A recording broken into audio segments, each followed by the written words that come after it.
Bien, buenas tardes, bienvenidos, gracias por acompañarnos. Esta jornada está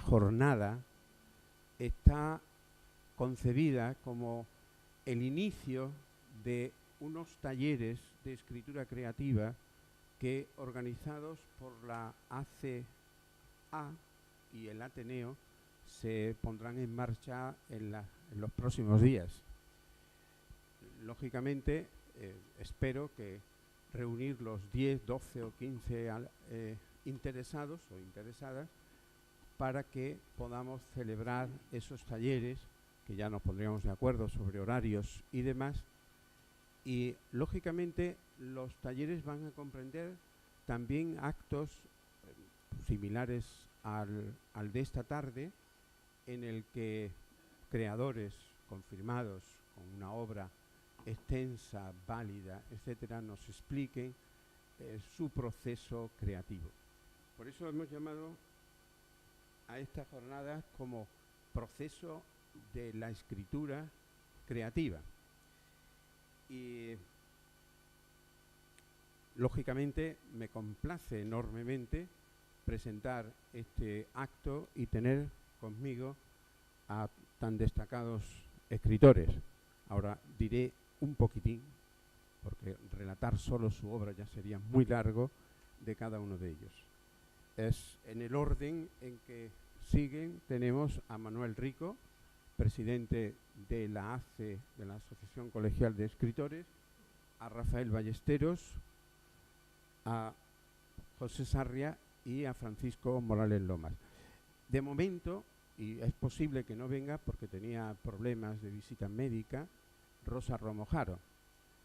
Si no viene, pues lógicamente espero que disculpen la ausencia.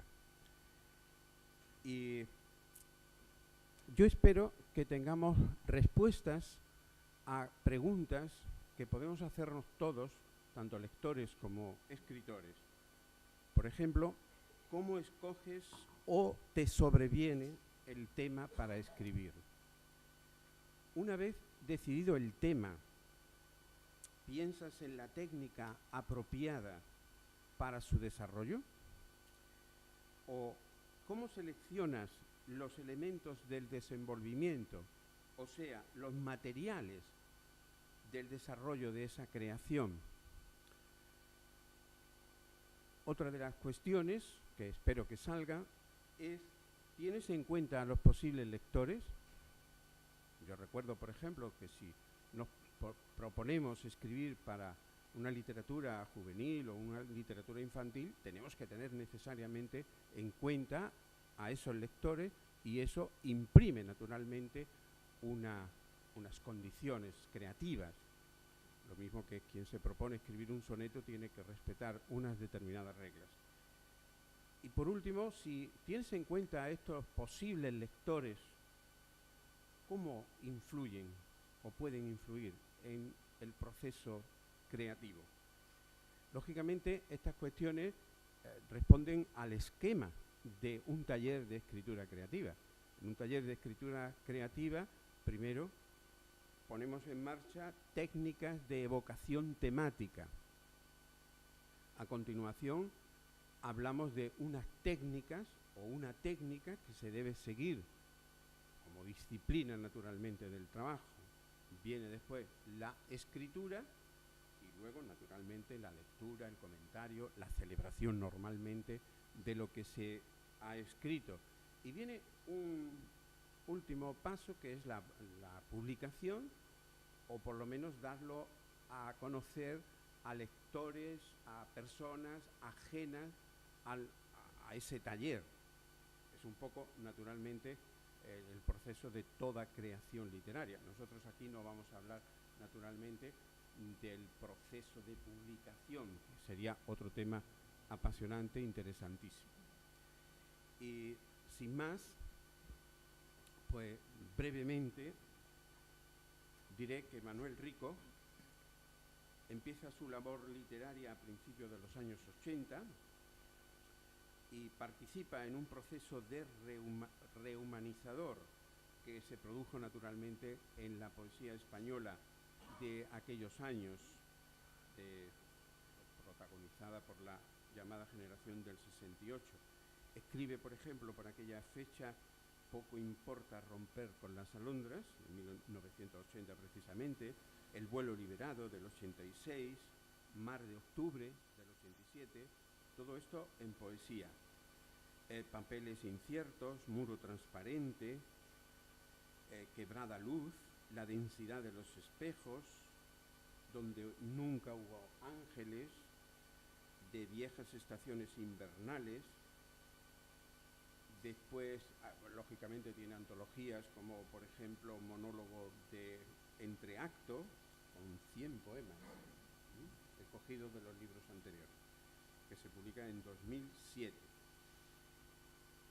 Lógicamente tiene premios muy interesantes, como el Fugitiva Ciudad, Premio Internacional Miguel Hernández de Poesía en el 2012, Los días extraños, una antología bilingüe, y también es ensayista, por supuesto. No voy a hablar de los ensayos de nuestros acompañantes, pero sí hablaré de novelas como El lento adiós de los tranvías, Una mirada oblicua, La mujer muerta, Los días de Eisenhower, Trenes en la niebla, Un extraño viajero. O sea, lógicamente tiene una extensa obra, una gran experiencia como creador, como autor de escritura creativa.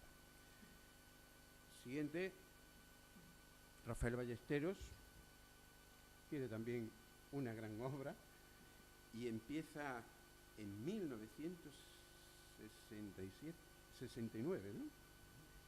Las contracifras. Turpa, que es del 72, Jacinto, una obra que a mí me impresionó mucho cuando la leí en aquel tiempo. La Cava, Séptimas de Amán, Numeraria, de Crísides a Jacinto, El pie, Testamenta, también reúne toda su obra en un conjunto. Y seguimos con Los dominios de la emoción, Nadando por el fuego, Contra mansedumbre, El jardín de Poco, que es la obra que no sé si ha salido ya, pero es de las últimas, ¿no? También tiene novelas, como por ejemplo La imparcialidad del viento, Huerto místico, Amor de mar, que es una novela corta, Cuentos americanos, Los últimos días de Tomás de Quincey, La muerte tiene la cara azul. O sea que también contamos con un poeta y narrador, aparte de su especialidad, que fue en tiempo profesor de literatura, catedrático de literatura. Y diputado, que no sé cómo eso le influye o le habrá influido en la creación literaria. José Sarria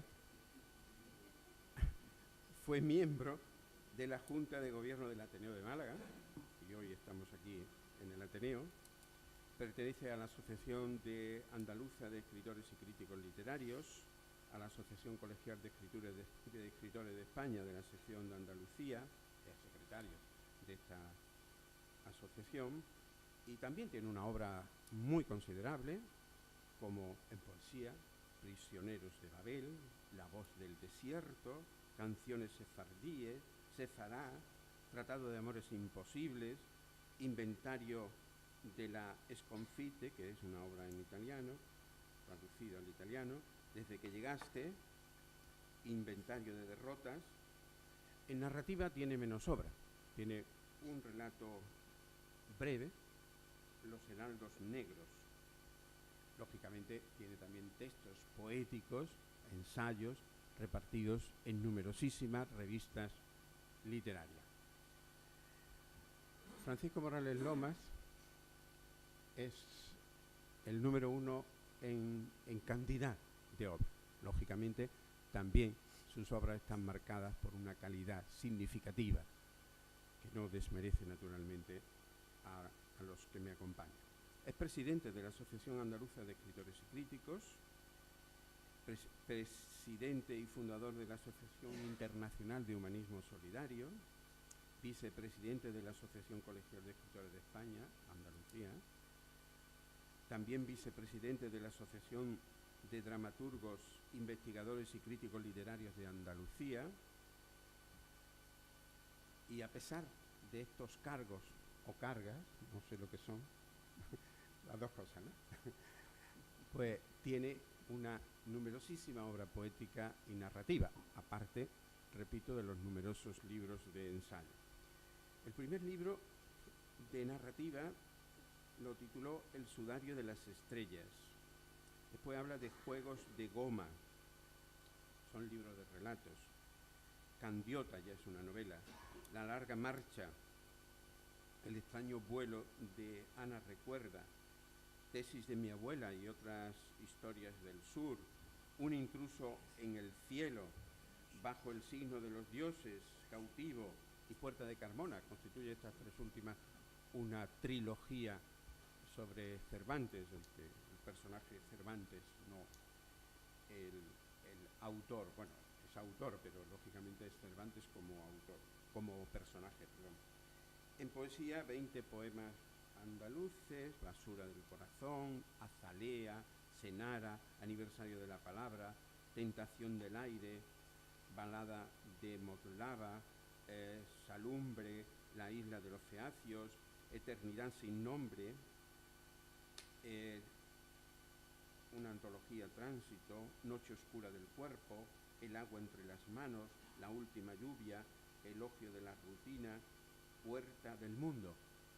Y añade a toda esta creación poética y narrativa, añade la obra dramática, porque es creador de un género teatral que él llama Caníbal Teatro, en el que ha publicado 4 volúmenes de obras breves. Cada volumen, pues, lógicamente, contiene 10, 12 obras cortas y que, lógicamente, algunas se han representado, ¿no? Y no hablo de Rosa Romojaro, si viene, pues ya hablaré también de su obra narrativa. Es menor que la poética, pero lógicamente también es una autora con mucho prestigio y con mucha calidad.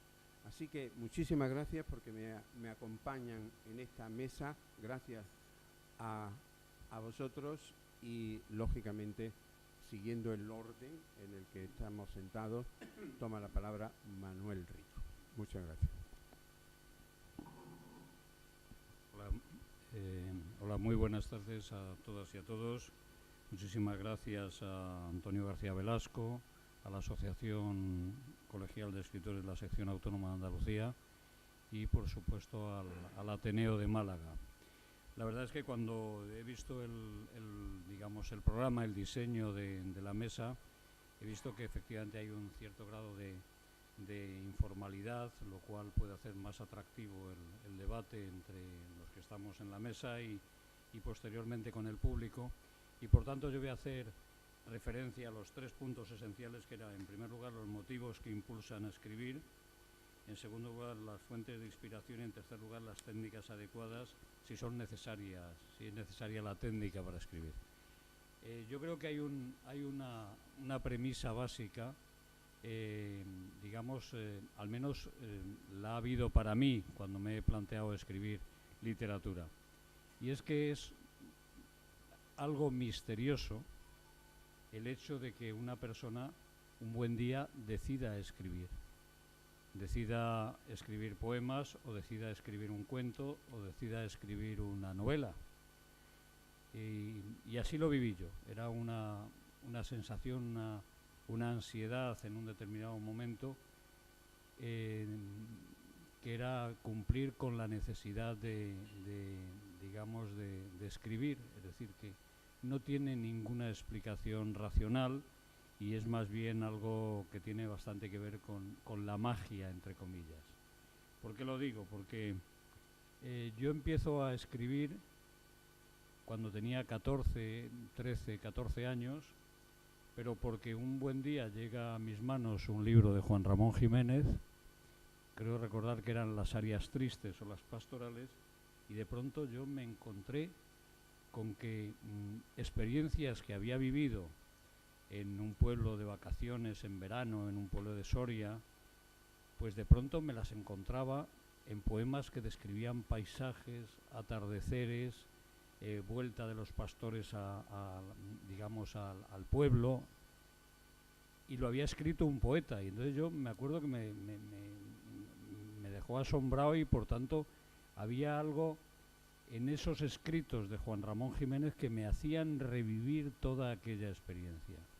Posteriormente, en el libro de literatura del cuarto de bachiller, porque soy de aquellos que había bachiller elemental y luego bachiller superior, es decir, soy yo bastante mayorcito, recuerdo que leías pasajes de Azorín, pasajes de Machado, y entonces me encontraba con que en esos mundos que describía yo estaba, o sea, yo había vivido cosas parecidas o deseaba vivirlas. Y a partir de ese momento yo me planteaba el escribir sobre mi experiencia, pero que el desencadenante, digamos, la fuente inicial que me lleva a mí a escribir es la lectura de otros, y sobre todo había un filósofo francés, Jacques Monod, que escribió un libro que se llamaba El azar y la necesidad. Entonces, yo creo que fue el azar en un determinado momento lo que me llevó a vincular aquella experiencia adolescente o aquella experiencia infantil de mis vacaciones en el campo con los poemas de Juan Ramón, y luego ahí se desencadenó la necesidad de leer más, de tener que escribir, de reflejarme en el papel. Y luego ahí hubo también un proceso que me llevó a enamorarme de la narrativa también, y es después yo empecé escribiendo poesía, pero posteriormente recuerdo que empezaron a llegar a mí, a mis manos, novelas de manera muy azarosa, porque en mi casa no había libros, pero sí a través de amigos, a través de la biblioteca del barrio, de Juan Marsé, de algunos novelistas que estaban publicando en aquellos momentos libros, y veía que efectivamente en las novelas de Juan Marsé se hablaba de barrios en los que la gente vivía como yo vivía. Yo vivía en un barrio periférico de Madrid, y por tanto había una forma de vivir experiencias que probablemente en la vida no vivías o no las vivías de la misma manera. Y eso me hizo también enamorarme de la literatura, y por tanto intentar hacer lo mismo que hacían esos autores. ¿Y por qué yo quería hacer lo mismo? Pues yo creo que hay un factor que es esencial, y con esto voy a ir terminando, y es digamos, la voluntad de detener el tiempo. Y eso yo me voy dando cuenta cuando me voy acercando a los 18 o 20 años, que es cuando te das cuenta de que los padres envejecen, el mundo que tú has imaginado o en el que has convivido pues va agrietándose, tú tienes que construir otros mundos. Entonces yo veía la necesidad de escribir sobre aquello que iba perdiendo. Es decir, escribir sobre mi memoria, escribir sobre mis experiencias personales, porque de hecho cuando yo leía Delibes y leía, por ejemplo, El Camino, y veía al chavalín que protagoniza El Camino, me encontraba con que las experiencias que vivía el chaval aquel en el río o con otros amigos en el pueblo, pues eran experiencias que yo había vivido, y yo pensaba, digo, joder, o sea, este hombre, un señor que se llama Miguel Delibes, las ha logrado inmortalizar y están ahí congeladas para que las vivan sucesivas generaciones. Entonces eso me llevó también digamos, a escribir, y entonces la memoria, la necesidad de reconstruir viejas evocaciones y hacerlas que permanezcan por encima del tiempo, y además trasladar esas sensaciones a los lectores, es lo que me llevó a escribir. Yo nunca he pensado, como parece ser que se piensa por parte de otros escritores, hacia qué lectores voy a escribir. Yo lo único que he hecho y hago en literatura es trasladar esas emociones, esas experiencias personales al papel, a la escritura.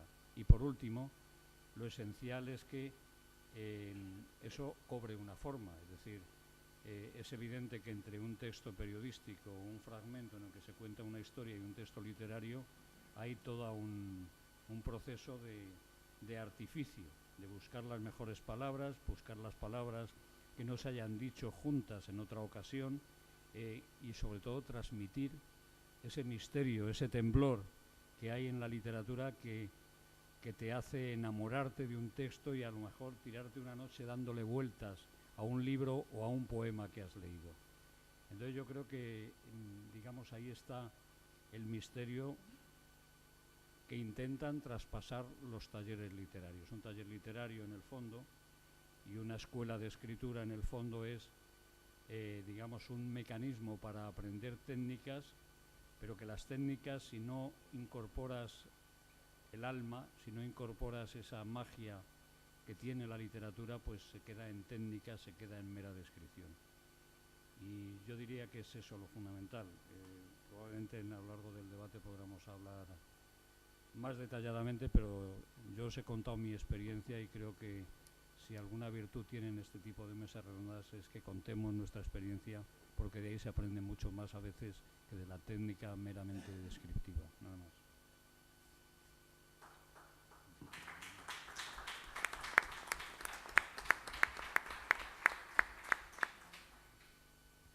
También tiene la palabra Rafael Ballesteros.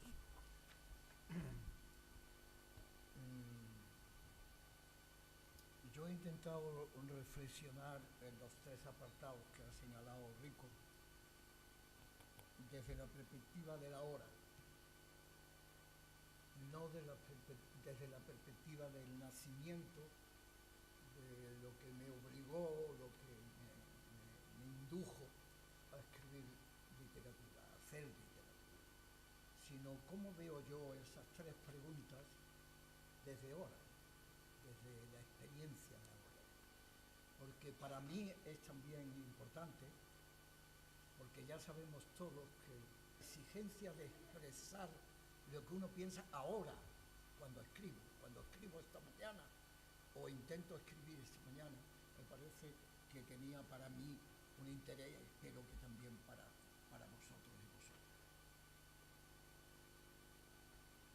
Yo he tenido fundamentalmente tres trabajos. Uno es ser profesor de literatura, ¿no? A partir de los 20 y tantos años, cuando saqué la cátedra de instituto. Y entonces me di cuenta al principio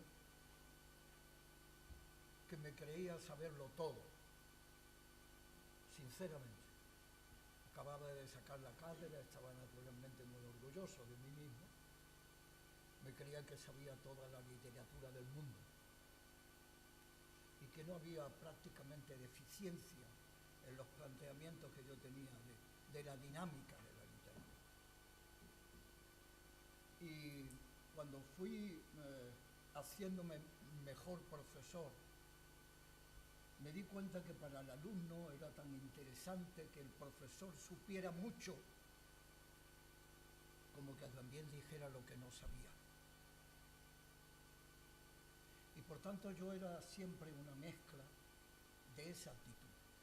Cuando yo me sentí mejor profesor, lo que sabía lo decía con la mayor intensidad, el mayor convencimiento, y al mismo tiempo también decía lo que no sabía, lo que desconocía, porque era una manera de decirle al alumno que en el mundo no es posible saberlo todo, pero que hay que intentar saber todo, experimentarlo todo, vivir con intensidad.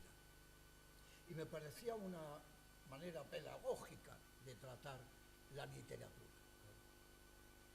La segunda actividad profesional mía fue, como ha dicho el compañero García Velasco, de diputado constituyente, ¿verdad? Y ha dicho qué le habrá influido eso en su literatura o qué le habrá menoscabado. No. En ese momento, lo peor que tiene la política, que tiene cosas maravillosas y grandiosas, lo peor es que uno tiene que saberlo todo. Cuando uno asume la responsabilidad de representar un partido, unas ideas, una ideología, una historia, un cúmulo de sacrificios, cree que tiene que responder a la prensa, a los ciudadanos cuando lo oyen, teniendo respuesta para todo. Política internacional, política clásica, qué es lo que hay que hacer con la vida, qué es lo que hay que hacer con la economía. Porque si no era como un débito de tu propia ideología. Posición en la que es muy difícil decir, eso no lo sé. No me pregunte usted eso, que yo eso no lo sé. Y yo creo que lo he oído muy pocas veces los políticos eso. Que en una entrevista diga, eso no lo sé. Que es lógico, es razonable no saberlo, ¿verdad? Bien. La tercera es la de escritor, a la que yo ahora me dedico a tiempo completo, ¿verdad? Afortunadamente, desde hace bastantes años. Y ahora estoy convencido que lo que me define como escritor es lo que no sé. Lo que anhelo saber. La sé, como dice Steiner. Hay momentos, ¿verdad?, en que uno quiere encontrar la palabra. Esa es la lucha del escritor, ¿no? La palabra de lo que piensa, de manera confusa o clara o terminada o concreta, pero no encuentra las palabras justas, ¿verdad? Está como merodeando. Y de pronto lee uno un libro y dice, esto es lo que yo quiero decir. Esto es lo que he sentido durante años. Y lo dice en una frase. Y eso lo he sentido yo leyendo a Steiner. Y hace poco que dice, la gente tiene sed de explicación. Yo tengo sed de explicación del mundo, de mi contacto con la gente, del amor, de la muerte. Tengo necesidad, tengo sed de eso. Ese es el nacimiento de mi poesía. Ese es el nacimiento de mi escritura. Los deseos grandes, profundos, sinceros, verdaderos, por saber. Yo pienso, ¿por qué mecanismo valoro yo a las personas? Y yo he estado mucho tiempo dándole vueltas a eso. Y al final también llegó a una conclusión que no está mal. Lo valoro por lo que desea. Y yo me valoro también por lo que yo deseo. Y el escritor tiene que tener tal cantidad de empuje, tal cantidad de fuerza interior para dedicarse a algo tan valioso, tan importante, tan difícil, tan trascendental como crear, de la nada. Que el deseo es lo fundamental, la sed por saber, la sed por ser explicada esta vida, mi vida, fundamentalmente es mi vida, naturalmente la de los demás que viven conmigo, ¿no? Que viven conmigo. Hoy vivimos esto en común. ¿Qué piensan ustedes? ¿Qué valoran ustedes? ¿Qué valoro yo de su silencio? ¿Cómo nos intercambiamos criterios, miradas? ¿Qué fondo tiene este acto en sí? Ese es el nacimiento de la poesía. Naturalmente con temas, permítanme, más profundos, más importantes, ¿verdad? ¿Quieren ustedes... todos nos hemos preguntado alguna vez, ¿cómo moriré? ¿Cómo se puede llegar eso a la poesía? ¿Cómo se puede decir eso sin decir ni vaguedades ni tópicos, sino lo que tú sientes de verdad? ¿Y cuáles son los mecanismos ricos o pobres? Si ricos, estupendo, porque puedo explicar más lo que siento si los mecanismos literarios, técnicos, verbales, léxicos, campos semánticos, no los tengo o son pobres? Mi expresión es pobre, es así exactamente. Y el otro día estaba oyendo al profesor Gavilán que dijo algo que para mí también fue un descubrimiento. Verbalizar lo que yo quería pensar, lo que yo quería decir alguna vez, con brillantez y con pocas palabras. Conforme estoy escribiendo, estoy ampliando no solamente el mundo, sino el lenguaje. Estoy ampliando mi vida. Y esa situación de lo poco que tengo, lo poco que sé y lo mucho que quiero, esa es la tensión del escritor. ¿Y con qué mecanismos cuento para explicarme? Esa es la clave del tema. ¿Saben ustedes que yo... bueno, iba a decir, ¿saben ustedes que tengo, como lo van a saber ustedes, en mi mesa? Yo tengo 2 diccionarios que están siempre conmigo, algunos libros que no dejo, no abandono jamás y que tengo a mi mano. Uno de ellos es la Celestina, ¿verdad?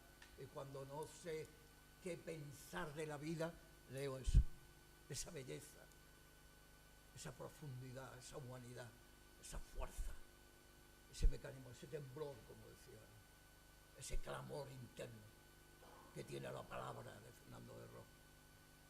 Pero tengo 2 diccionarios. Uno, el Covarrubias, 1611. El primer diccionario de lengua castellana. No la primera gramática, el primer diccionario. Y cuando uno busca la palabra claro, o muerte, o verdugo, o pena, o culpa, ¿qué dice un hombre del siglo XVII? ¿Qué es eso? Y yo les aseguro a ustedes que inmediatamente se disparan ideas, palabras, conceptos. Y es verdad. Y esto es verdad. Cuando yo siento culpa de algo y quiero expresarla, lo encuentra. Esta es la palabra. Este es el sentido que tiene la culpa que yo siento. Y el otro diccionario es el Coromina. Cada palabra desde su nacimiento hasta ahora. Y cómo van las palabras retomando densidad, cómo van ampliando el mundo, cómo se van construyendo las ideas, cómo se van formalizando los sentimientos, cómo se van intercruzando unos mecanismos y otros, unas valoraciones y otros, una significación y otra. Qué vivo está el lenguaje. Qué muerto puede estar mi corazón cuando quiero escribir. Qué poco tengo y cuánto quiero. Esa es la tensión. Esa es la tensión del escritor. Por tanto, yo escribo también por un matiz que me parece muy importante. Y es que los otros que están conmigo, los que viven como yo, las circunstancias que yo vivo, los avatares que hemos vivido, se merecen lo mejor de mí. Los hombres, los ciudadanos, las mujeres, se merecen lo mejor de nosotros, de lo que somos capaces de dar a los otros, lo mejor. Pues lo mejor mío en mi poesía. Lo mejor que tengo que dar es eso. Donde estoy yo, en mí mismo, yo, esa es la poesía. Y por tanto, cuando la entrego, sé que entrego lo mejor de mí. No la mejor poesía, atención, pero sí lo mejor de mí, eso sin duda, lo mejor de mí. Por tanto, indagación, pregunta, duda, Otra frase magnífica que he leído hace poco es: los dogmas, eso lo dice el profesor Lanz, los dogmas son certezas, pero no verdades. Incluso los dogmas hay que dudarlos. Los dogmas, los religiosos y los civiles, que también hay dogmas. Hay que dudar, entre paréntesis, de todo, ¿verdad? Hay que dudar de todo. Y dos cosas más y termino. No quiero repetirme ni repetir. Esto es muy de verdad. Eso es lo que hace a un escritor. No quiere repetir lo que ya se ha dicho. No quiere repetirse. Se siente obligado a que su vida, en el cambio de actitudes y de valoraciones, signifique también necesariamente un cambio en su propia escritura. Yo con 25 años escribí un poema de amor y ahora escribo sobre el amor de la misma manera. ¿Puedo usar el mismo mecanismo verbal?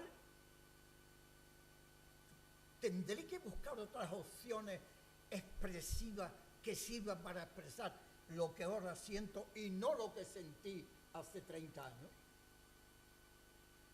Ese es el mecanismo. Por tanto, creatividad. Hay que ser creador y sentirse así y apostar por eso. Y por último, ser exigente al máximo, riguroso, reiterativo en el estudio, leer a los grandes poetas con una tremenda atención, con un tremendo respeto. Cuando uno se acerca a los grandes poetas,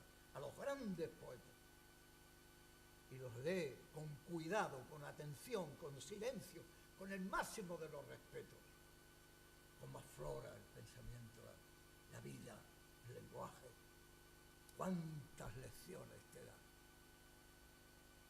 Y yo he leído a John Donne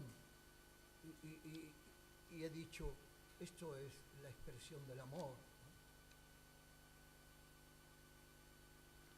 Que no es el mío, que es el de John Donne.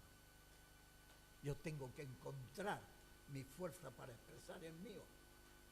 Yo he encontrado a Pessoa la bifurcación de yo soy yo y al mismo tiempo quiero ser otro, y ese otro está dentro de mí. Y yo me vinculo a él como si fuera mi vida, y él se separa de mí como si fuera la muerte. Y eso yo lo siento también. Claro que lo he sentido, como lo hemos sentido todos, con matices, ¿verdad? Pero ¿cómo lo expreso? Como Pessoa, pero no encuentro fertilidad, creación, fuerza, intensidad, la alegría de vivir cuando se lee ese gran poema de Pessoa. Por tanto, indagación,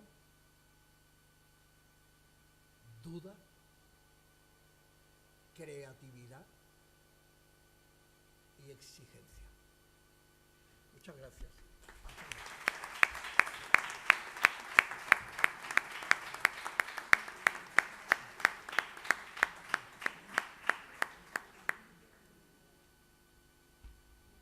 Pasamos el turno a José Sarria. Bueno, muchas gracias, Antonio, por la organización de este acto. Como no, gracias también a la Asociación Colegial, al Ateneo de Málaga, a los miembros de la mesa y a todas ustedes y a todos ustedes que deciden hacer un hueco esta tarde para acompañarnos. Decía Rafael, no repetirse. Me estaba acordando de las palabras de Manuel Mantero, que decía algo así como: quiero decir lo mismo que dicen los otros, pero sin las palabras de los otros. Es complicado. Bueno, comentaba Antonio García, que quizás aquí en esta tarde puedan obtener respuestas. Yo creo que lo que van a obtener es todavía, si cabe, muchas más incógnitas, porque respuestas tenemos pocas. Decía Federico García Lorca que ni yo ni ningún poeta sabemos lo que es la poesía.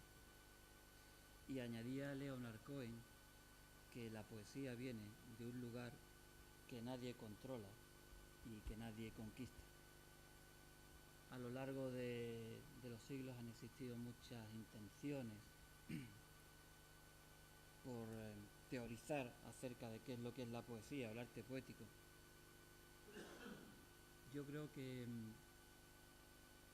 podríamos hablar de la sintomatología, pero difícilmente podríamos explicar la esencia o la procedencia.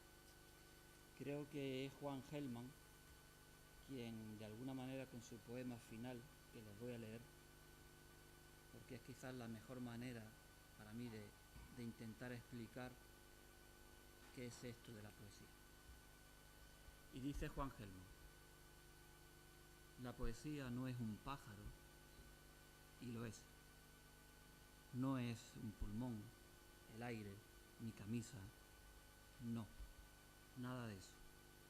Y todo eso, sí. He roto un violín contra el crepúsculo para ver qué pasaba. Me fui a la piedra y pregunté qué pasa, pero no,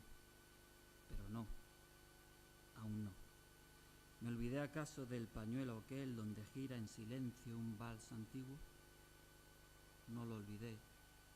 Miradme la mejilla y os daréis cuenta. No lo olvidé. ¿Me olvidé del caballo de madera? Tocadme el niño y me diréis que no. ¿Y entonces qué? La poesía es una manera de vivir. Mira a la gente que hay a tu costado. Ama, sufre, canta, llora. Ayúdala a luchar por sus manos, sus ojos, su boca, por el beso para besar y el beso para regalar, por su mesa, su cama, su pan, su letra A y su letra H, por su pasado. ¿Acaso no fueron niños? Por su porvenir. ¿Acaso no serán niños? Por su presente, por el trozo de paz, de historia y de dicha que le toca, por el pedazo de amor grande, chico, triste, alegre que le toca, por todo lo que le toca y se le arrebata en nombre de qué. ¿De qué? Tu vida, entonces, será un río innumerable que se llamará Pedro, Juan, Ana, María, pájaro, pulmón, el aire, mi camisa, violín, crepúsculo, piedra, pañuelo aquel, vals antiguo, caballo de madera. La poesía es esto. Y luego, escríbelo. La manifestación artística de la poesía poco o nada tiene que ver, al menos yo así lo entiendo, con lo comunicativo y por tanto con el lenguaje denotativo, porque el poeta no es un notario de su realidad, ni el poema es un trasunto de su existencia. El poeta, como todo hombre o mujer, tiene su experiencia vital, pero no la cuenta, ni la narra, sino que intenta transustanciarla y convertirla en una elipsis universal. Estoy con Silvia Adela Cohen, cuando dice que el poema no es un fragmento de la vida del poeta, sino que es una realidad transustancial. La poesía, por tanto, no puede convertirse en un relato personal, en un diario sentimental, ni en un espejo del poeta. Las realidades del poeta, sus experiencias, deben de servir como excusas, como elementos transformadores de la realidad personal para universalizarse. La descripción deja de ser en sí misma un elemento poético, pues el cometido de la poesía, según Paul Auster, es contemplar el mundo con otros ojos, volver a examinar y descubrir las cosas frente a las que todo el mundo pasa de largo sin darse cuenta. En mi caso personal, yendo ya a lo particular, hay dos pilares elementales para que eclosione la poesía. Uno siempre ha sido la lectura permanente. Decía Borges que él se jactaba más de lo que había leído que de lo que había escrito. Y segundo, la indagación y la reflexión. Ahí, en esa combinación, se produce, al menos en mi caso, la eclosión de la poesía. Tal y como lo describe, les voy a leer el fragmento de la introducción al poemario El sueño de Estambul de José Lupiáñez, escrito por Antonio Enrique. Cuando lo leí, describí a la perfección lo que en mi caso se producía cuando llegaba el momento inicial del primer verso de un poema. Y dice así Antonio Enrique: dispuestos a mirar, acechando la imagen, permanecen los poetas, pero un espacio de improviso le da el aletazo, le arremete, le desazona. Un golpe brutal antes de que vuelva a cerrar los ojos y la imagen se transmita a través de la sangre enaltecida por el golpe. Es la poética, una emoción así. José Lupiáñez acaba de saber que esta mezquita azul es el centro del mundo, un ónfalos, y se ensueña, se embebece. Dios está aquí, en esta desmesura, en esta dolorosa fantasía de los hombres. Acaba de tomar posesión del libro, un libro que no sabe dónde va a llevarle, pero que lo tiene íntegro y compacto en algún lugar de sí, aguardando, como en la cubeta, el líquido de revelar de la emoción, el estremecimiento, el gusto por lo que se nos ofrece, redondo e iluminado, frutal, mágico y misterioso. Ahora queda escribir el libro. Y efectivamente, ahora queda construir la poesía, porque la construcción poética es la conjunción arquitectónica que se realiza con dos tipos de materiales. Por un lado, la combinatoria aritmética de los versos, la medida exacta, y por otro lado, el uso de la palabra precisa. Un verdadero creador debe de conocer los instrumentos con los que pretende expresar o desarrollar su arte. El poeta debe de saber elegir con precisión de maestro orfebre la palabra exacta, los acentos que generan cadentemente el ritmo, la longitud de sus versos, las pausas, las metáforas. Mi poesía, en mi caso concreto, se alimenta sobre esta premisa: desde la experiencia, reflexionar para transformar. Y se sustenta en tres piedras angulares. Reflexión, decía Antonio Machado, que algunos versos contienen muchas horas, alguien diría perdidas, en meditar sobre los enigmas del hombre. Búsqueda de la emoción, dice Joan Margalit, que el límite de la poesía es el de la emoción. Y ritmo, porque con Mahmoud Darwish yo también digo que el ritmo es lo más importante para cualquier poeta. Escribir poesía sin conocer el ritmo es igual que escribir música sin saber solfeo. Y todo ello destinado, finalmente, a crear un mundo nuevo, a establecer desde la metáfora el poder, el imperio de la imaginación. La poesía es mística de la realidad, nos decía Pedro Salinas. El poeta no cumple su palabra sino cambia los nombres de las cosas, decía Nicanor Parra. O ¿qué significa para mí ser escritor? Significa simplemente ser fiel a mi imaginación, nos enseñó Borges. Y ya para ir terminando,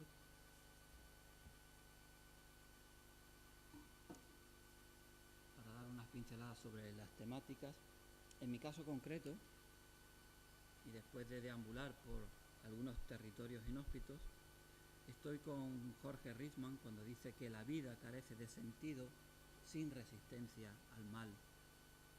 Hoy más que nunca, ante la radical transformación social que experimenta no ya solo España, sino el mundo, los poetas, los creadores, no deberíamos de quedar al margen de la construcción del nuevo paradigma social que se está edificando y trabajar por recuperar de la historia las corrientes de pensamiento que aunan lo individual y lo colectivo en un mismo sentimiento.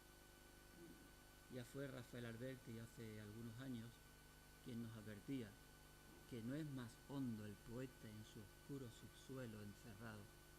Su canto se hace más profundo cuando abierto en el aire ya es de todos los hombres. Por eso mi lugar, o el de mi poesía, está decididamente con el ser humano y empeño desde hace años todos mis esfuerzos literarios en la elaboración de un sentimiento profundo de identidad compartida, haciendo que ese sentimiento sea estación de destino de mi obra. En la línea de Jalil Gibran, cuando nos enseña que la tierra es mi patria y la humanidad es mi familia. Muchas gracias.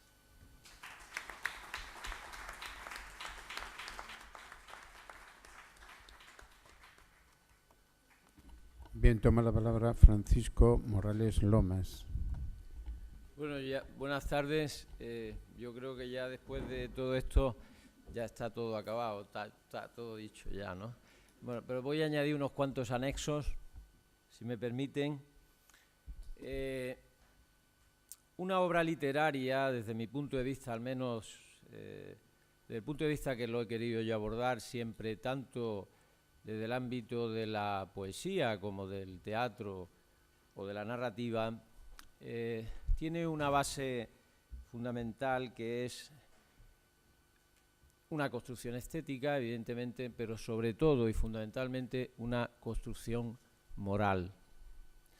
Porque la ética sin la estética no existe. Ya lo dijo en su momento el filósofo Wittgenstein en su tratado lógico-filosófico: ética y estética es exactamente lo mismo. Y sobre estas dos premisas son las que yo he tratado siempre de construir lo que he escrito, desde que tenía 18 años en la facultad.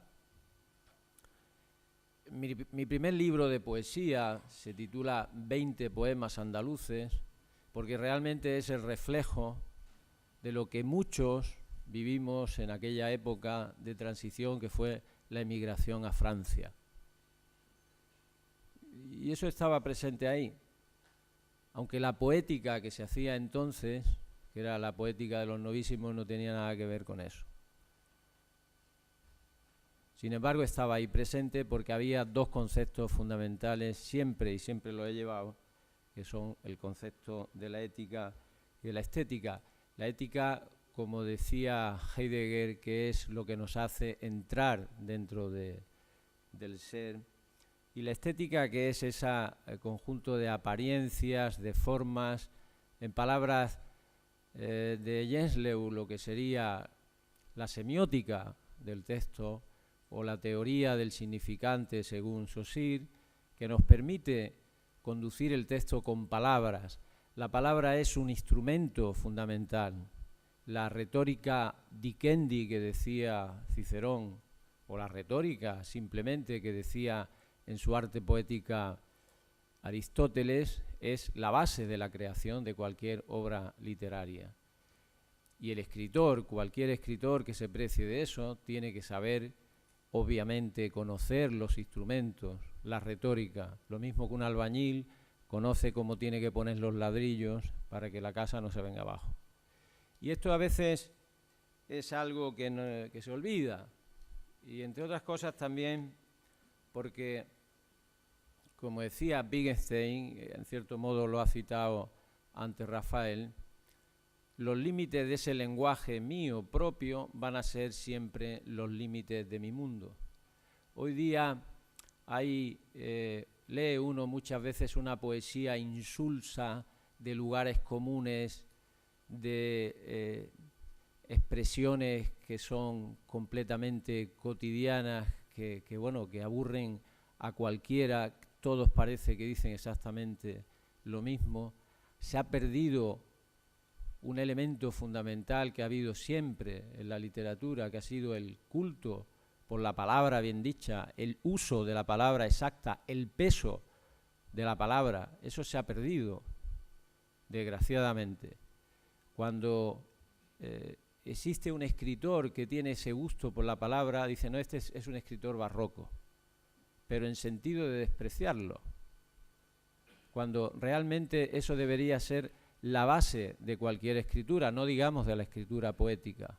Evidentemente, cada género, el teatro o la novela, tienen su propia dinámica creativa, pero, por ejemplo, decía James Wood, este especialista en teoría de la ficción, que el escritor, el narrador, debía de contemplar 3 tipos de personajes: el personaje que él es, el personaje que va a escribir y el personaje que ha heredado históricamente en función de todo ese proceso de intertextualidades y de lecturas que se han realizado a lo largo de la historia.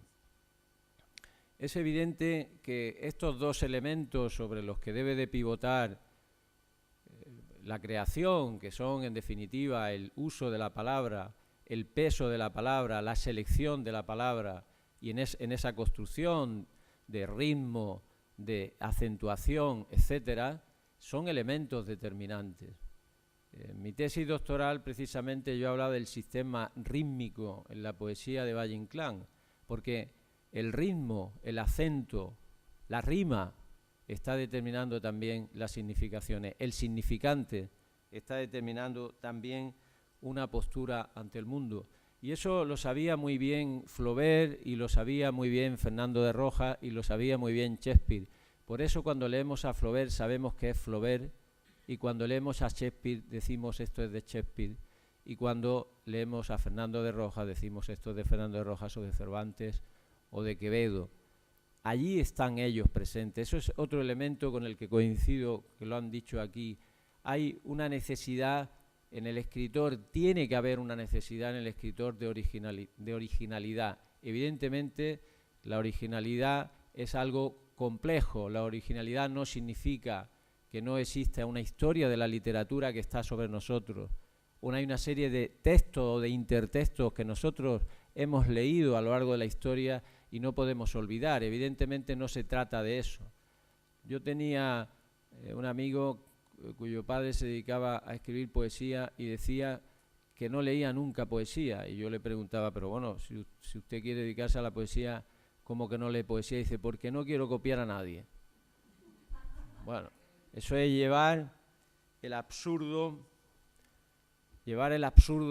a una situación ridícula, completamente esperpéntica. Pero lo que sí es cierto, decía, por ejemplo, Huidobro en su arte poética, que el adjetivo que no se usa adecuadamente, que no da vida, mata.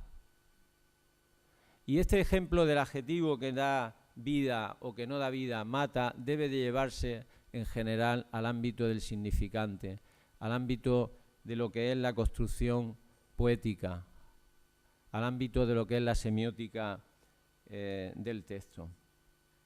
Y es que hay elementos que determinan la situación de cualquier escritor. Desde luego, también el escritor, como decía Hauser, el escritor vive en una época determinada, forma parte de unos valores, de unos principios, de una sociedad, y eso no se puede olvidar, eso está reflejado ahí en los textos. ¿Cómo nos vamos a olvidar de eso? No se trata de hacer discursos políticos, porque para eso hay otros instrumentos como pueden ser el ensayo o los panfletos. No se trata de eso, pero sí evidentemente uno es hijo de su época, de su pensamiento y de su modo de ser y de estar en el mundo. Y eso tiene que ser uno de los elementos guía. En mi caso, desde luego, no ha sido exclusivamente en el ámbito de la poesía el yo poético personal lo que me ha guiado en absoluto. Yo he tratado también de mirar qué hay a mi alrededor. Y en muchos casos crear esa ficción poética que es necesaria. Había un momento determinado que decía Bousoño que ¿por qué mi sentimiento va a ser más importante que del que hay al lado? El que hay al lado yo lo puedo también sentir, puedo sentirme copartícipe de ese sentimiento, porque muchas veces mi sentimiento no es ni más ni menos que el sentimiento que puede tener cualquier otra persona. Y el buen escritor, el gran escritor, es aquel que sabe colocarse en cada momento en esa situación y saber darle al otro lo que está pidiendo en ese sentimiento. Y para ello, desde luego, uno de los instrumentos fundamentales tiene que ser la palabra poética.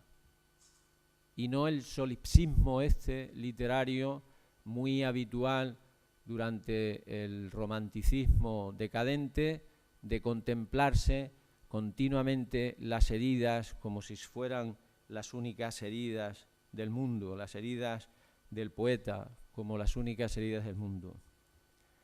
¿Para quién escribo? ¿Para quién escribe el poeta? ¿Para qué escribo un libro?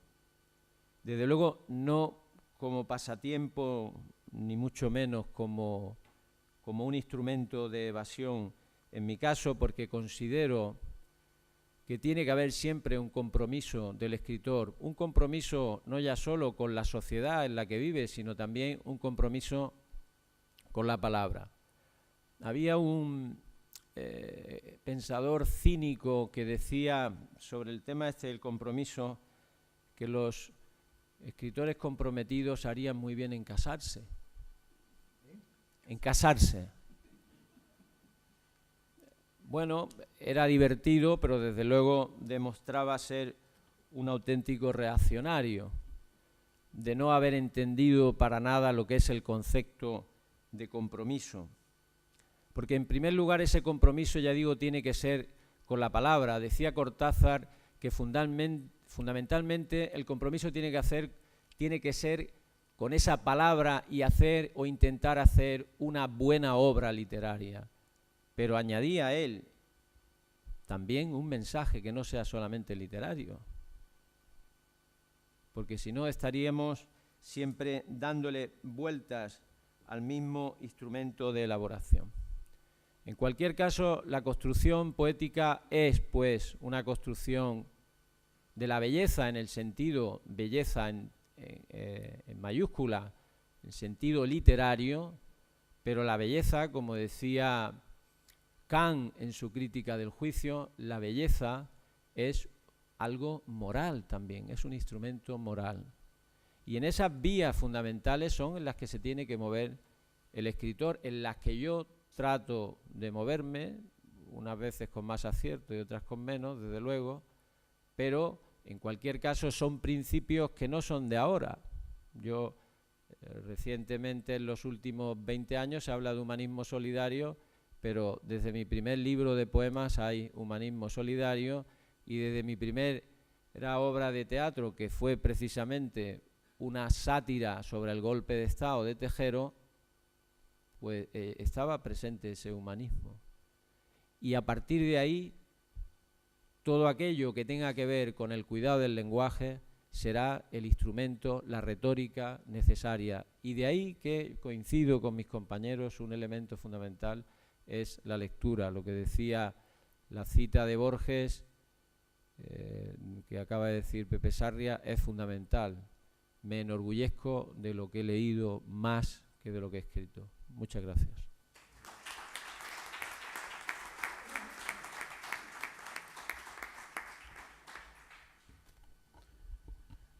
Bien, muchas gracias por vuestras exposiciones y, lógicamente, para que la mesa se haga redonda, tenemos que redondearla entre todos.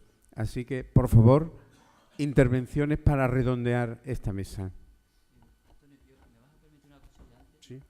Porque al final de todo esto es, yo creo que todos los que están en la sala y los que estamos en la mesa, ahora, en algún momento nos hemos preguntado, ¿pero lo que yo escribo es bueno o es malo? Y yo creo que esa pregunta no debemos de hacernos lo mismo, sino si soy honrado o no con lo que hago. Porque hoy, al hilo de esto, casualmente leía la respuesta que le daba Clemente Palma, que fue el director de la revista Variedades, a un desconocido todavía, César Vallejo. Cuando César Vallejo le envió sus poemas, y en un intento de que se publicaran, era la revista más importante del Perú, y les voy a leer la respuesta, es muy breve, que le da Clemente Palma a un desconocido César Vallejo. Año 1917. También es usted de los que vienen con la tonada de que aquí estimulamos a todos los que tocan de afición la gaita lírica, o sea, a los jóvenes a quienes les da el naipe por escribir tonteras poéticas más o menos desafinadas o cursis. Esto se publicó en la revista, Y la tal tonada le da margen para no poner en duda que hemos de publicar su adefesio. Nos remite usted un soneto titulado El poeta a su amada, que en verdad lo acredita usted para el acordeón o la ocarina más que para la poesía. ¿A qué diablo llama usted los maderos curvados de los besos? Hasta el momento de largar al canasto su mamarracho, no tenemos de usted otra idea de deshonra de la colectividad trujillana, y de que si se descubriera su nombre, el vecindario lo echaría lazo y lo amarraría en calidad de durmiente en la línea del ferrocarril de Malabrigo. Un año más tarde publica César Vallejo su catedral poética, que es Los Heraldos Negros, y 4 años más tarde él era el libro de la vanguardia, Trilce. Pero uno tiene que ser honrado con uno mismo, más que pretender que otros opinen si es bueno o malo. Yo estoy admirado, además de saber lo bien que escribís y lo bien que habláis. Se agradece esa manera tan clara, tan diáfana y tan empática de la manera. Pero, por si acaso, en los que estamos aquí presentes se ha quedado la idea de que lo centráis todo en el escritor. Porque todos habéis hablado mi manera de escribir, mi poesía, lo que yo opino, lo que yo como, siento, mi pulsión, mi experiencia, mi estar aquí ahora, la técnica. Quizás todos sabemos la importancia que esa teoría de la recepción tuvo a partir de los 60. Lo importante en la comunicación literaria quizás sea el lector. Y lo habéis dicho vosotros con la lectura. El lector.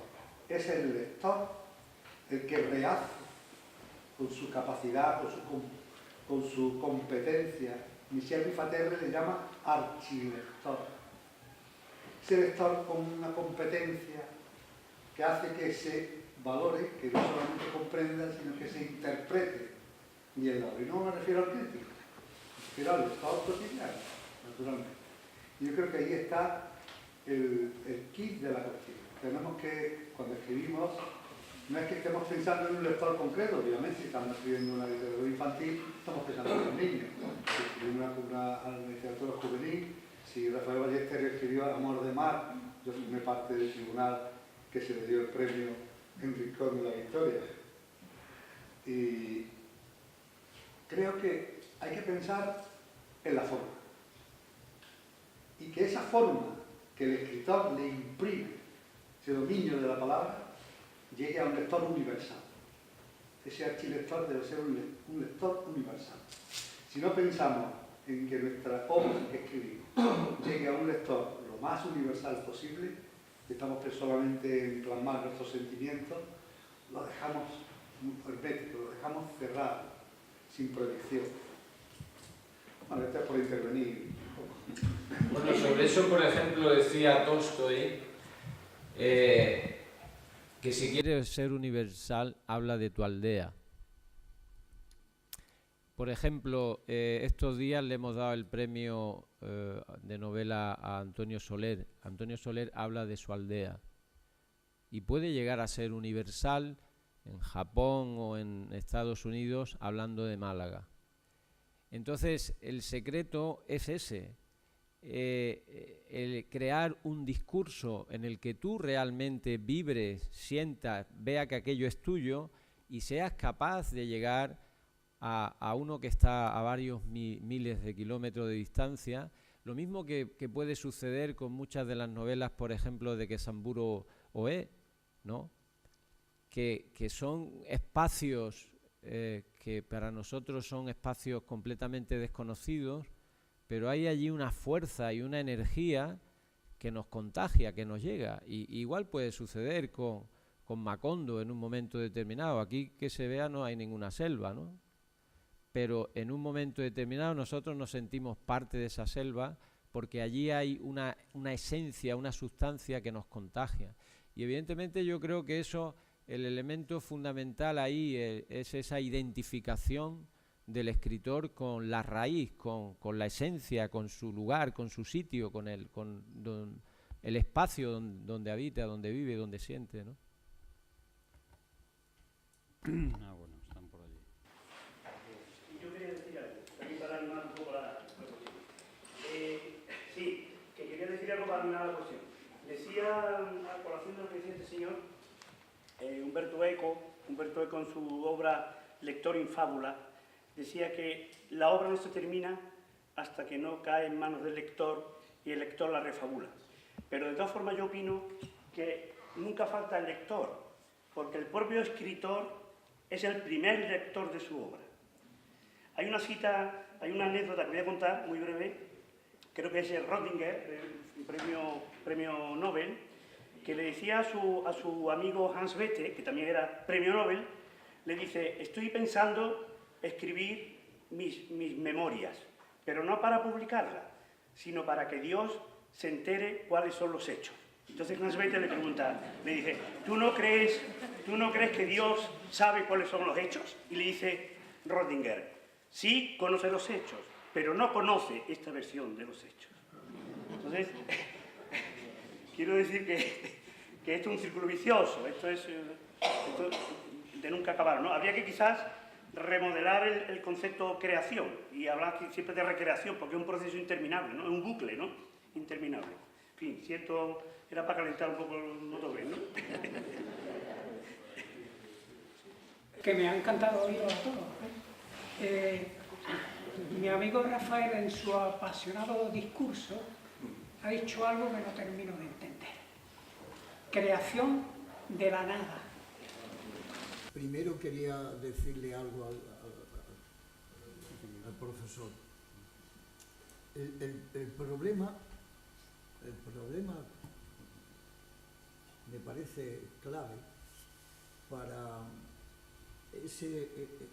esa inquietud que tiene todo escritor y también cada lector, ¿no?, de poesía, por comprender el poema, ¿no? Es decir, para que su poema sea comprendido. Comprendido no sería la palabra adecuada, ¿no? Sentido, el que se involucre con el poema, etcétera, etcétera. No es cuestión de entender el poema, como se entiende un logaritmo, ¿no?, sino es algo más emocional, de intensidad, etc. Bien. Nosotros, naturalmente, los escritores, y eso tú lo sabes también que escriben, queremos ser entendidos, captados, queremos comunicarnos, ¿cómo no? Lo que ocurre fundamentalmente es lo siguiente. No es cuestión de que algo elaborado interiormente, algo que ha servido de base fundamental a mis sentimientos, a mis preocupaciones, a mi vida, lo exprese y diga, si lo pongo más sencillo, si busco palabras más sencillas, lo que siento, que es confuso también, que quiere ser profundo, que quiere tener muchos matices, pero yo lo expreso de una manera más pequeña, más pobre, para que pueda ser entendido. Y yo digo inmediatamente, entonces la poesía también es más pobre. No puedo diferenciar forma y fondo. No puedo decir signo y significado o significante diferenciándolos. Si empobrezco, si empequeñezco, si hago más pobre el lenguaje que expresa eso que vivo yo, la poesía es más pobre. Inmediatamente. Lo podrá entender, pero entiende mucho menos de lo que yo quería expresar. Entonces, claro que todo poeta quiere ser entendido por masas, por gente, por miles. ¿Cómo no? ¿Cómo no? Si verdaderamente uno está escribiendo para comunicar, ¿no? Para comunicar lo que siento. Pero no puedo empobrecer lo que siento, al revés. Tengo que sentir que es lo más rico posible. Y no puedo distanciar una cosa de otra. Este es mi criterio, ¿no? Eso se puede elaborar y se puede discutir y se puede... el compañero Rafael Díaz se ha asombrado en un momento determinado que diga hay que hacer poesía sobre la nada o algo así, ¿no? ¿Lo he entendido? Crear algo de la nada. Crear algo de la nada. Naturalmente es una formulación equivocada, ¿verdad? Pero yo quería para que sirva de alguna manera de complemento a lo que tú dices, es que hay ya un poeta, creo que del siglo XIII o XIV, que dijo: voy a hacer un verso sobre absolutamente nada. Eso en el siglo XIII, cuando el mundo era una ordenación religiosa y dogmática muy cerrada, ¿no? Voy a hacer un verso sobre absolutamente nada. Que eso sirva para explicar el desliz de que efectivamente no se puede hacer un poema sobre nada o con la nada, porque se hace fundamentalmente con lenguaje, y el lenguaje no es nada, evidentemente no. Claro. Ha sido una expresión equivocada, que te agradezco que me la recuerdes, sí. Porque tengo la ocasión para decir que es equivocada. Sí.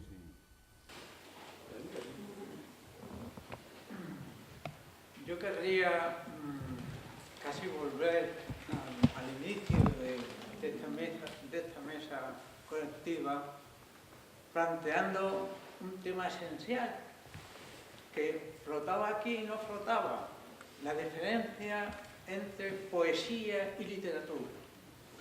¿Es exactamente lo mismo poesía que literatura?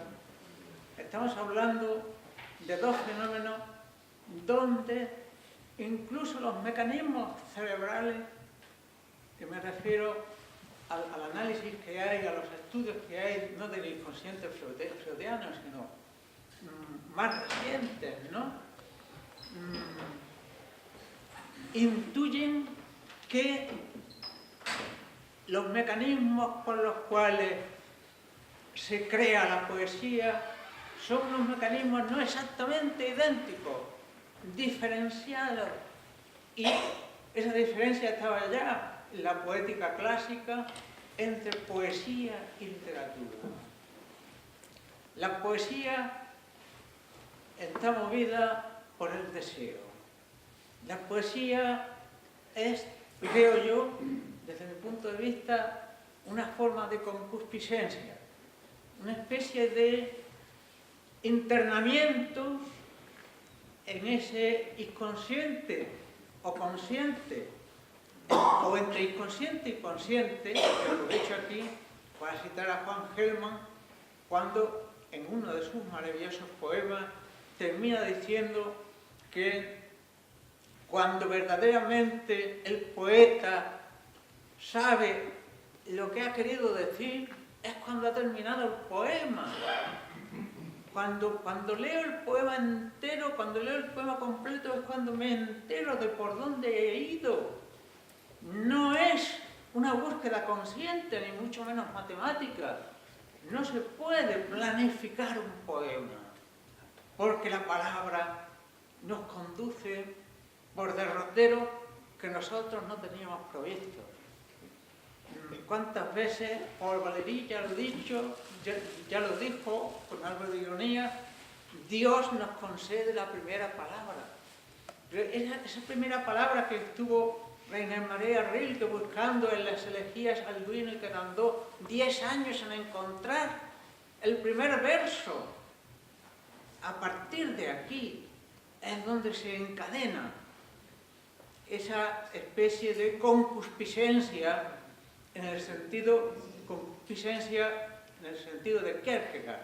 Es decir, es la búsqueda del deseo, de este deseo deseante, donde la poesía, creo, no es básicamente razonamiento, la poesía no es básicamente discurso, la poesía es básicamente el encuentro entre lo que la palabra contiene, lo que en el cerebro del poeta se contiene de elementos semánticos y rítmicos, y el juego entre la ecolalia, el eco, el ritmo y el sentido.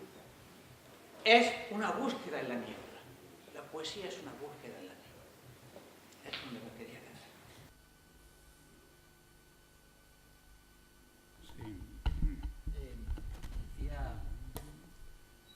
No, intervento si quieres. No, una cosa muy breve, al hilo de lo que dice el profesor Lara.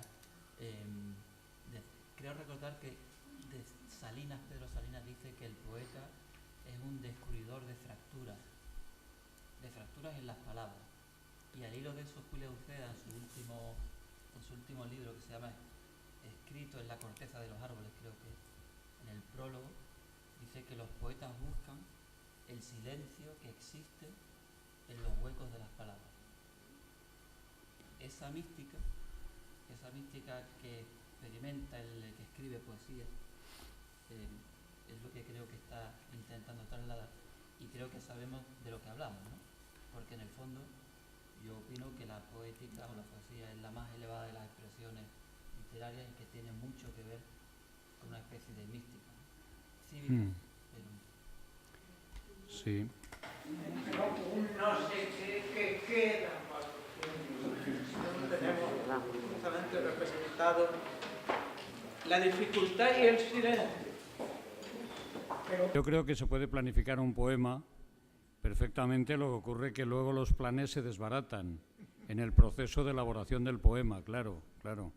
Pero eso pasa con una novela y pasa con un cuento. Tú puedes planificar, tienes una historia en la cabeza y te pones a desarrollarla, y el propio lenguaje, la propia experiencia que desarrollas en el texto te va modificando las previsiones. Y al final el resultado último de ese texto pues probablemente tenga muy poco que ver con lo que era el texto inicialmente pensado en tu cabeza. Más exacto.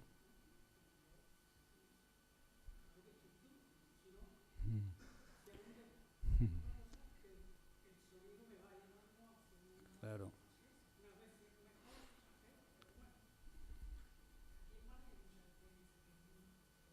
Bueno, yo quería resaltar, cuando habéis preguntado por si la poesía era la diferencia que hay entre poesía y literatura. Yo creo que la poesía, y hago mía una definición que a mí me gusta mucho porque es muy gráfica, que utilizaba Manolo Vázquez Montalbán, que es más conocido por Carballo y por otras obras narrativas que por su poesía, que decía que la poesía era la proteína del lenguaje, es decir, la proteína de la literatura. Y yo creo que es verdad, es decir, que la literatura está compuesta por diversos géneros, por diversas disciplinas, y tiene desde aquello que es más ligero y más directamente asequible para la inmensa mayoría de los lectores, hasta zonas que son misteriosas, que tienen que ver con un grado de elaboración muy superior del lenguaje. Y yo creo que ese es el hueso, el núcleo del proceso literario, está en la poesía.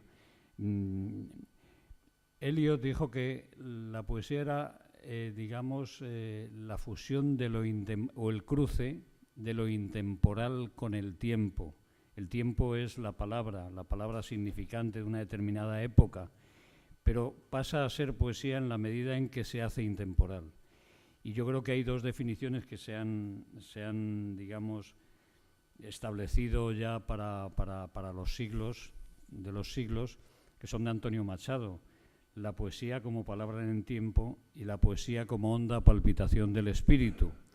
Y yo creo que mezclando esos dos elementos, pues nos encontramos efectivamente con la poesía, con eso que atraviesa las generaciones, que aquello que escribió Juan de la Cruz hace 6 o 5 siglos sigue tan vivo como en aquel momento, no se ha muerto, pero que es algo que también está en la prosa y está en la narrativa. Es decir, la poesía efectivamente es un género, es una disciplina, pero hay novelas que traspasan el tiempo porque tienen en su interior, en sus intersticios, poesía, que a veces no la descubrimos. Pero ¿por qué el Quijote atraviesa generaciones? ¿Por qué Crónica de una muerte anunciada de García Márquez es una novela que está tan viva como estaba cuando se creó? ¿Por qué otras novelas coetáneas murieron y nadie las lee ahora? Porque estaba esa proteína estaba metida en esos textos. En sentido puro, esa proteína está en la poesía, porque es toda proteína, y hago en un sentido figurado, pero en la prosa también está. O sea, está en aquella prosa que es literatura de calidad, pues ese ingrediente, eso que en la alimentación la sal te da riqueza a un alimento, te da sabor, pues evidentemente a la novela le aporta, y al ensayo le aporta eternidad, esa capacidad de incorporar el misterio al lenguaje, que es la poesía.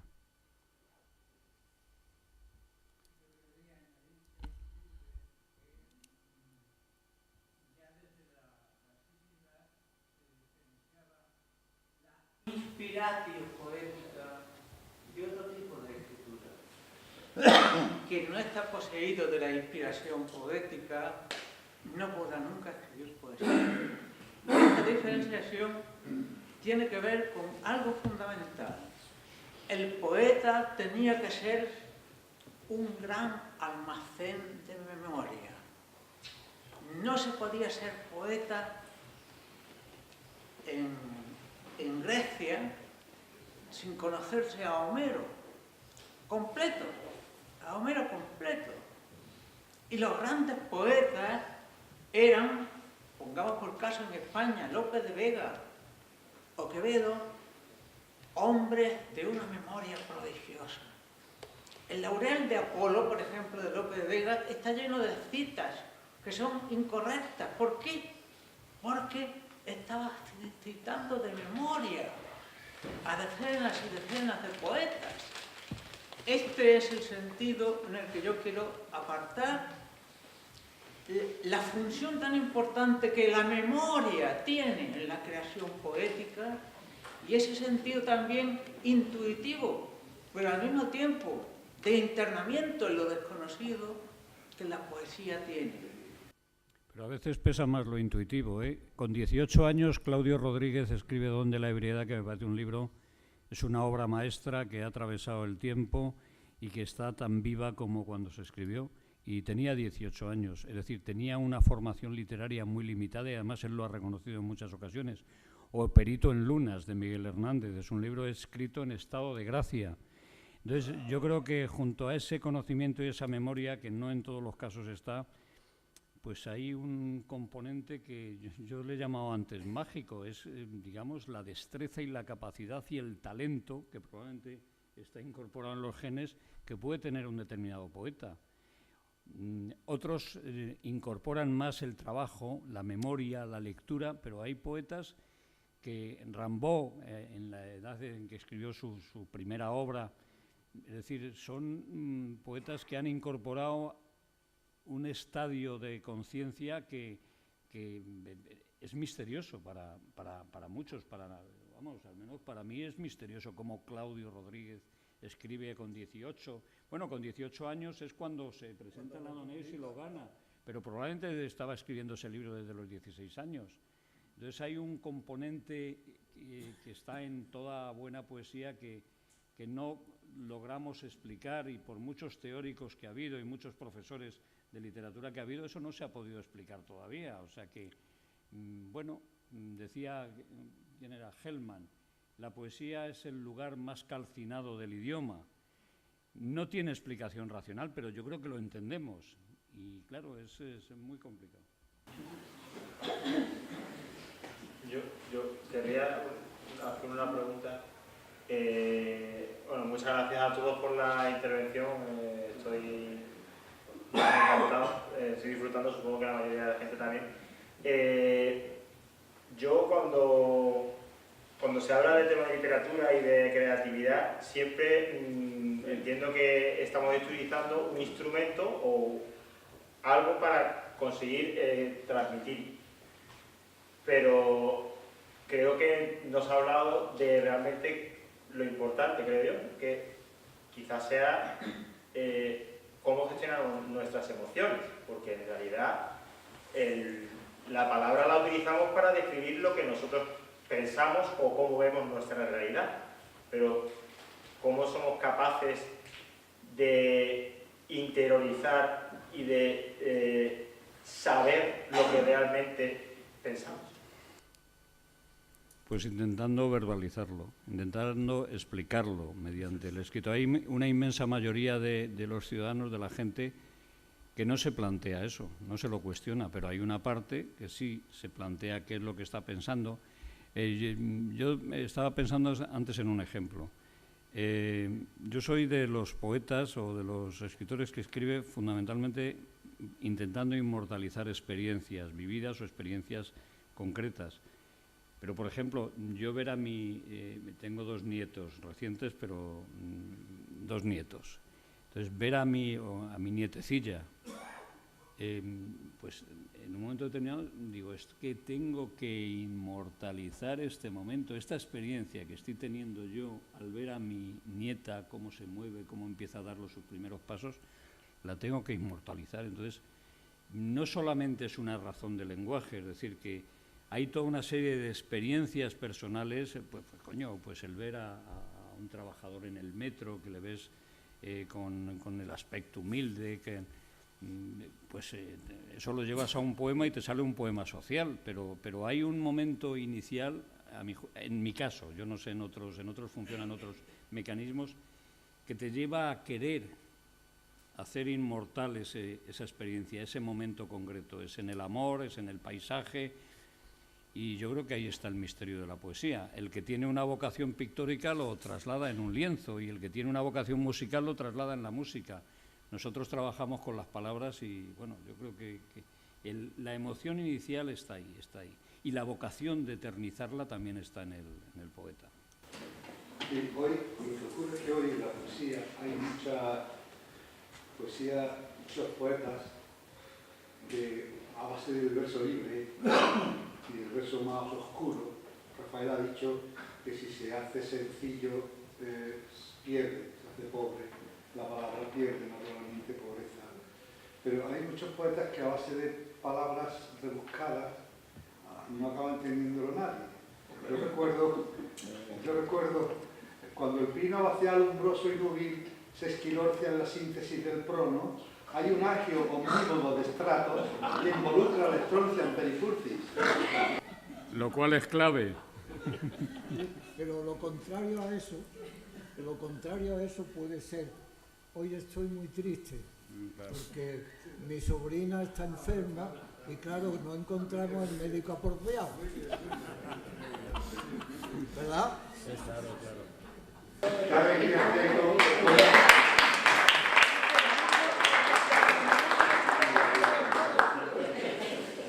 Yo estoy muy de acuerdo. ¿Puedo intervenir?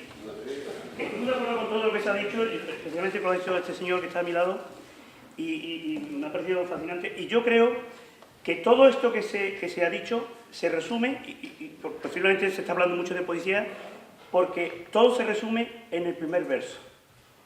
El primer verso es el que condensa. El primer verso es el motor, que antes dijo Ballesteros, el motor.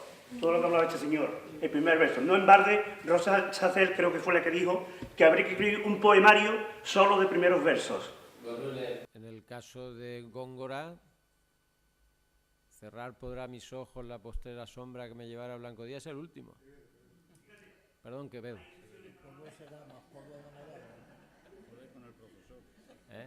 Ahí es el último. ¿Quién sabe? ¿Quién sabe? No se sabe. Bueno, decía Velasco que la gente quiere cenar y nosotros también. Serán 9:15. Bien, el tiempo pasa naturalmente, aunque nos pase muy agradablemente. Pero, en fin, me recuerdan que es hora de cenar. O de la publicidad, como dirían en televisión. Muchas gracias, muchas gracias.